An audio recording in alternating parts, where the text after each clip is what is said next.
Welcome back to another episode of my channel the United Frontier. तो ये video में बात करेंगे जितनी भी सारे लेटेस्ट ट्रांसफर अपडेट्स हैं वो सारे अपडेट्स को लेके, जैसे निको विलियम्स टू बार्सिलोना, ये डील कोलैप्स हो चुका है। तो उसके बाद as a Manchester United fan हम लोग एक्सपेक्ट कर रहे थे कि बार्सिलोना मार्कस राशफोर्ड के लिए आएंगे, लेकिन अभी न्यूज़ ऐसे आ रहे हैं कि they are currently after Luis Diaz. तो बात करेंगे ये सारी चीज़ों को लेके। दूसरी तरफ आर्सेनल में जा रहे हैं Victor Gyokeres, personal terms already agree हो चुका है। And also Arsenal are going after Noni Madueke for real. तो बात करेंगे ये टॉपिक को लेके भी। उसी के साथ स्पर्स मोहम्मद कुदूस के लिए बीट सबमिट कर चुके हैं।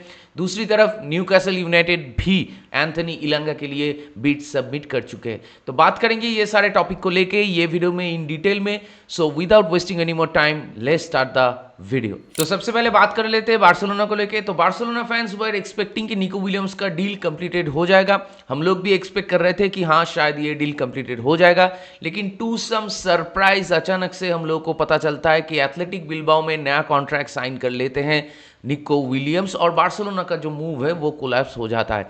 मतलब हो सकता है कि सैलरी को लेके कुछ इश्यूज था, लेकिन जो मेजर इशू लग रहा है, जो रिपोर्ट्स में बताया जा रहा है, वो ये कि रजिस्ट्रेशंस को लेके इश्यूज थे और वहाँ पे कोई गारंटी नहीं था कि निको विलियम्स को बार्सिलोना रजिस्टर कर पाए थे। देखिए लास्ट वाले सीजन में भी समर में जब डैनी ओल्मो को वो लोग लाए थे तो तब भी ये रजिस्ट्रेशंस को लेके इश्यूज थे, लेकिन फिर भी eventually they did the registration और उसी के साथ डैनी ओल्मो उनके साथ खेल रहे हैं। लेकिन निको विलियम्स वाला डील थोड़ा कॉम्प्लिकेटेड हो गया था क्योंकि बायर्न भी मिक्स में आ गए थे।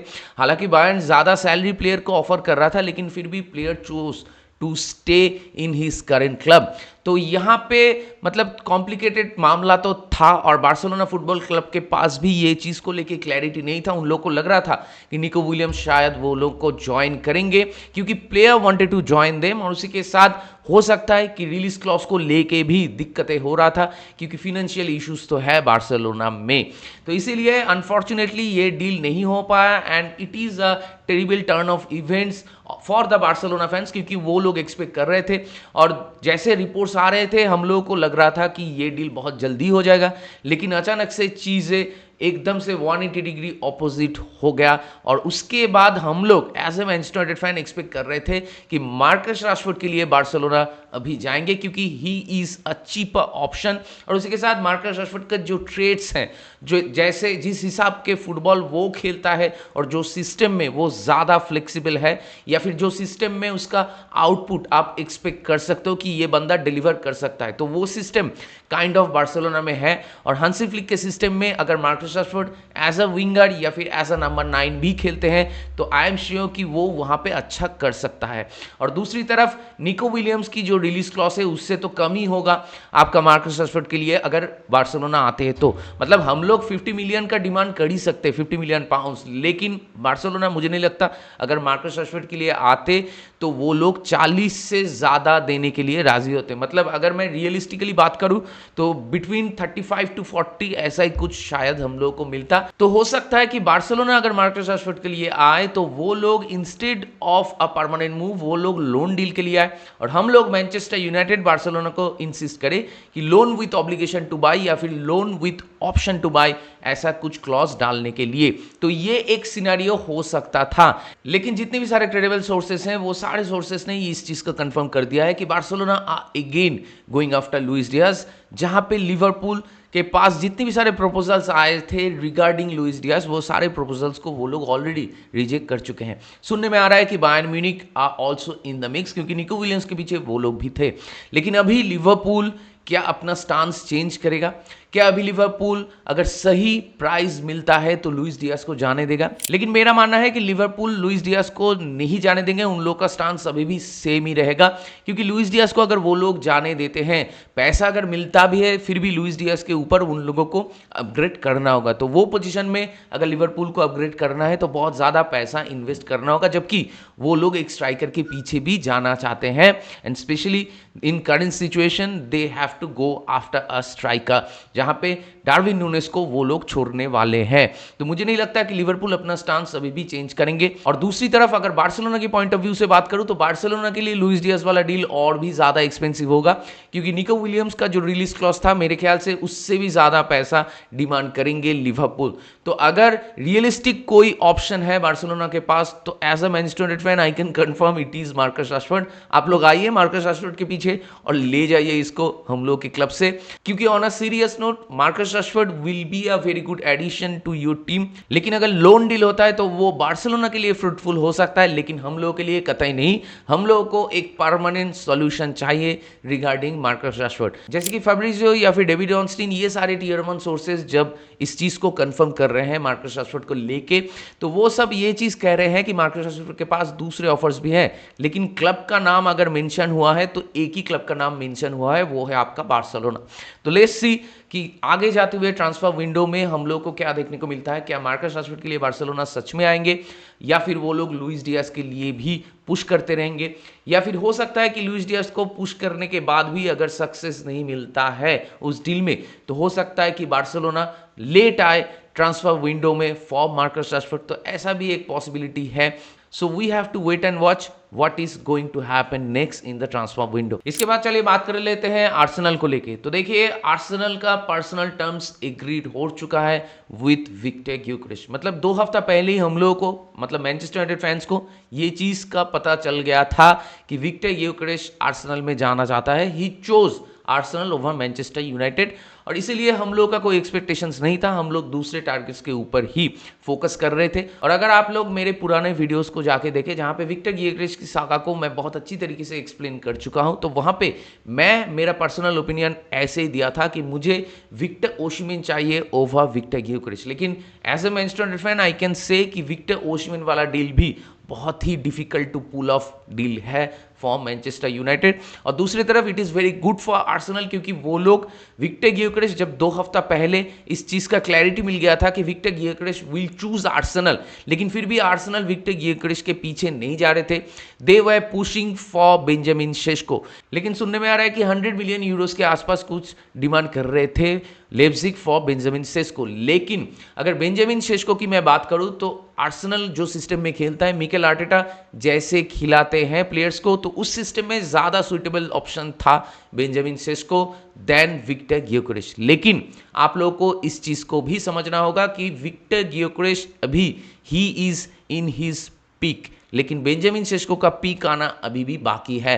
तो आर्सेनल को अगर टाइटल के लिए पुश करना है, ट्रॉफीज के लिए पुश करना है, तो आर्सेनल को ऐसे ही प्लेयर्स चाहिए अपनी टीम में जो अपने पीक पे हैं, जो गोल्स गारंटी कर सके अप फ्रंट, और उसी के साथ जब टीम फंस जाता है तो उस सिचुएशन में स्टेप अप कर सके, क्लच मोमेंट प्रोड्यूस कर सके। तो Viktor Gyokeres no doubt is a very very good player, और लास्ट सीजन में उसका जो फॉर्म रहा है उसका अगर आधा भी वो आर्सेनल में आके कर देता है तो he will be a very good addition to them. और आर्सेनल बहुत दिन के बाद एक प्रॉपर नंबर 9 स्ट्राइकर के पीछे जा रहे हैं, तो आई am sure Arsenal fans will be very very excited for him, और ये होना भी चाहिए। और दूसरी तरफ आर्सेनल को एक विंगर भी चाहिए था जो कि वर्ल्ड क्लास हो, लेकिन रॉड्रिगो का तो कोई चांस मुझे नहीं लग रहा है कि हो सकता है। तो वो लोग एजे के साथ बातें कर रहे थे, तो उस चीज़ को लेके भी अभी कोई लेटेस्ट ट्रांसफर अपडेट नहीं है कि जो नेगोशिएशंस चल रहा था वो एडवांस स्टेज में गया है कि नहीं गया है। लेकिन दूसरी तरफ नोनी मादुएके के साथ उन लोगों का नाम जोड़ा जा रहा था, और अभी जितने भी सारे टियर 1 सोर्सेस हैं वो सारे सोर्सेस ने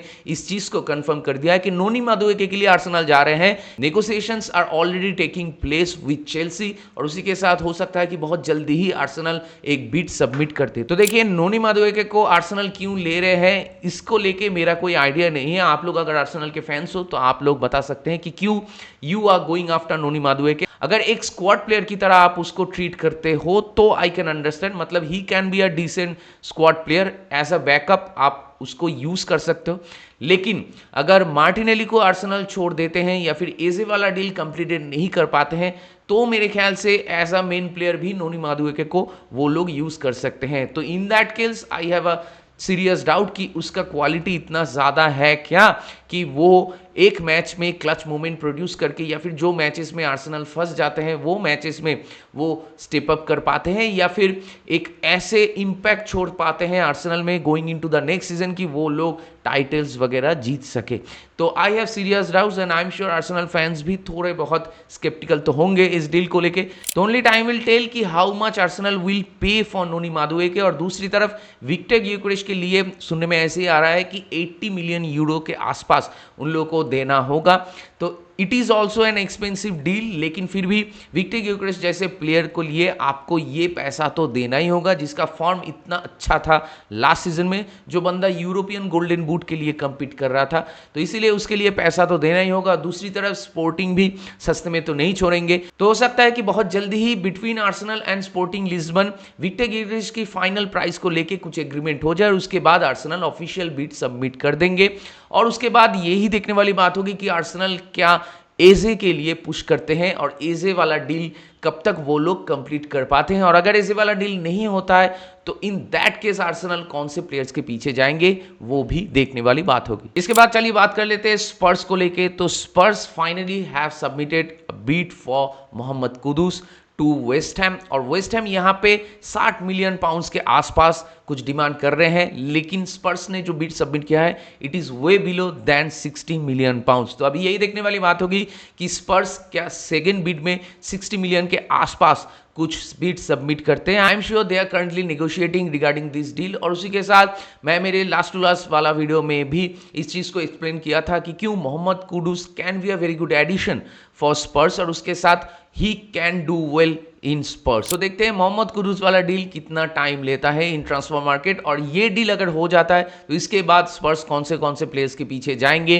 वो भी देखने वाली बात होगी। इसके बाद चलिए बात कर लेते हैं न्यूकासल यूनाइटेड को लेके। तो न्यूकासल यूनाइटेड ये ट्रांसफर विंडो में जितने भी सारे प्लेयर्स के पीछे जा रहे थे वो सारे प्लेयर्स आइदर दूसरे क्लब्स को ज्वाइन कर रहे थे या फिर ज्वाइन करने वाले हैं। तो एक ही आपका पोटेंशियल टारगेट था अभी जो रियलिस्टिक लग रहा है वो था आपका एंथनी इलांगा। और दूसरी तरफ player is also interested to join Newcastle United. अगर प्रोजेक्ट वाइज मैं कंपेयर करूं between Nottingham Forest and Newcastle United, तो क्योंकि Newcastle United are in Champions League, तो इसीलिए मुझे लगता है कि एंथनी इलांगा के लिए यह बहुत ही बढ़िया मौका है to be in a squad जो कि चैंपियंस लीग खेल रहा है और उसको भी वो एक्सपोजर मिलेगा। एंड एंथनी इलांगा लास्ट सीजन में बहुत ही बढ़िया खेला है, तो इसीलिए Anthony इलांगा will be a very good player for Newcastle United. और न्यूकासल यूनाइटेड एंथनी इलांगा के लिए अभी सच में जा रहे हैं, वो लोग एक बिड सबमिट कर चुके हैं और जो बताया जा रहा है कि बिड का जो टोटल अमाउंट है वो है आपका 55 मिलियन पाउंड्स, जहां में एड ऑन्स भी इंक्लूडेड है। तो हो सकता है कि बेस प्राइस आपका 50 मिलियन पाउंड्स के आसपास हो। तो मेरे ख्याल से ये बिड मतलब ठीक ठाक ही है, लेकिन नॉटिंघम फॉरेस्ट की तरफ से अभी भी कुछ न्यूज़ेस नहीं आए कि वो लोग इस बिड को एक्सेप्ट किए हैं या फिर रिजेक्ट किए हैं। हो सकता है कि they are currently negotiating about this deal और हो सकता है कि बहुत जल्दी हम लोग को पता चल जाएगा कि इस बिड को वो लोग एक्सेप्ट कर रहे हैं या फिर रिजेक्ट कर रहे हैं। लेकिन अगर मैं मान के चलूं कि अगर नॉटिंघम फॉरेस्ट इस बिड को एक्सेप्ट कर लेते हैं तो मेरे ख्याल से मैनचेस्टर यूनाइटेड फैंस खुश होंगे थोड़ा, क्योंकि हम लोग को इस डील के थ्रू सेल ऑन क्लॉज से पैसा मिलेगा। मतलब जो प्रॉफिट बनाएगा नॉटिंघम फॉरेस्ट उस प्रॉफिट की 20% तक हम लोग को मिल सकता है। मान लीजिए अगर न्यूकासल 55 मिलियन पाउंड्स में खरीदते हैं एंटोनी इलांगा को, तो हो सकता है कि हम लोग को 8 to 10 मिलियन पाउंड्स के आसपास कुछ पैसा मिले, क्योंकि नॉटिंघम फॉरेस्ट हम लोगों से इलांगा को खरीदे थे 13 या 14 मिलियन पाउंड्स के आसपास कुछ पैसा दे के। तो जो प्रॉफिट उन लोगों का होगा उसका अगर 20% आप करके देखो तो वो आपका 8 to 10 मिलियन पाउंड्स ही होगा। लेकिन अगर नॉटिंघम फॉरेस्ट 55 मिलियन पाउंड से ज़्यादा पैसा डिमांड करते हैं और न्यूकासल वो पैसा मैच कर देते हैं तो हम लोग को और थोड़ा ज़्यादा पैसा मिलेगा।